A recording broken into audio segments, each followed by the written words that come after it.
against around 1200. So let's see.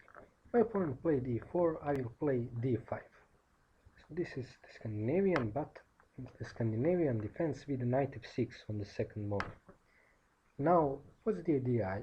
I don't want to recapture with the queen immediately, because then this move knight c3 comes with tempo. Knight c3 attacks the queen.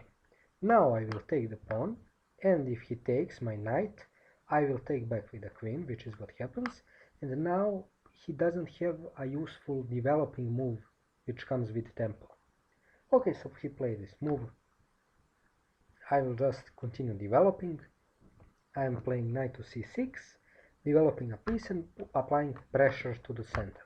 I will continue doing the same thing, developing a piece, preparing castling, and also notice that this move is also putting pressure on the center indirectly. How? Because if this bishop takes his knight, the knight will no longer be guarding the d4 pawn. And that's why he played bishop to d3, bishop to e3, because bishop to e3 guards the pawn. And now I will just castle. And castling also adds another attacker in the center, puts another piece into the game.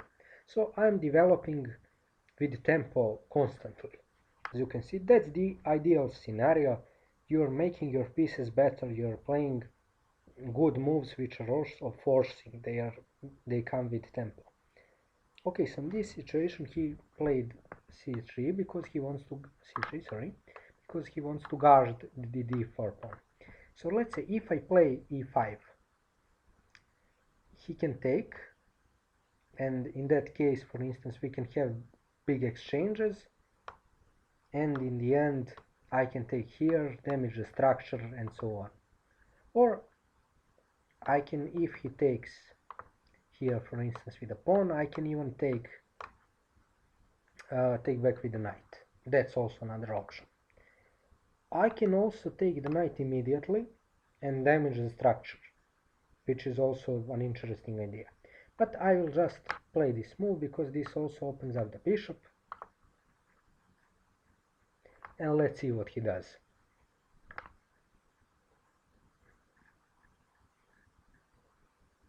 So he's playing okay, at least so far. He's not blundering anything. He's guarding his center. He's developing his pieces. So he's rated 1200 blitz. He's probably higher rated in rapid, because players in this level are usually higher rated in rapid, I guess. Let's see. He's no, he's similarly rated in rapid. He's also 1200 something in rapid, 1250. Okay, so he does that,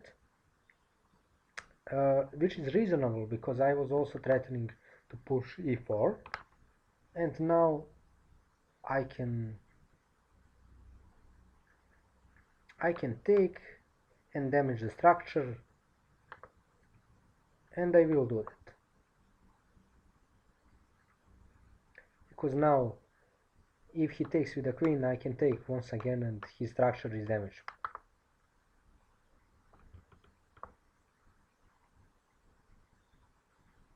And now let's see, I want to develop my last piece, and since this is an open file for him, he will probably try to do something like this.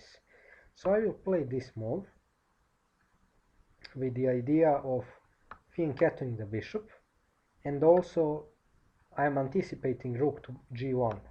So now rook to g1 doesn't come with tempo. Okay, now I will take this. Next move, I'm attacking this pawn with check. So this is important to point out. He is defending the pawn, and now I'm developing the bishop. This is a normal developing move, and it also is a good move. I mean, let's see where he cannot castle here. Okay, so this is not a very good move because this weakens this pawn. Can I actually make use of that? If I play this check, for instance, he can, if he goes, that's very dangerous for him. He cannot guard this. This is very dangerous check, you will see, because if he wants to guard this pawn, he will have to go to the d file, and then I win his rook. This discover check wins his rook.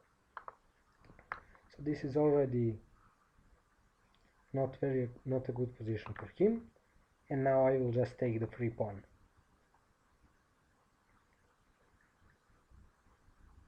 He moves out of the way because he was attacked, and now I will bring my last piece into the game,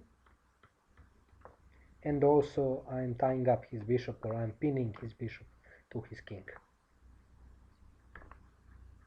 He is attacking my knight twice, and now I can give this check, which is a very dangerous check, and I think his move is a blunder, because after this check he cannot take because he's pinned, and he has to, this is the only move that he can play, this is the only legal move, and after that his rook is not defended because his king is interfering with the connection between his rooks.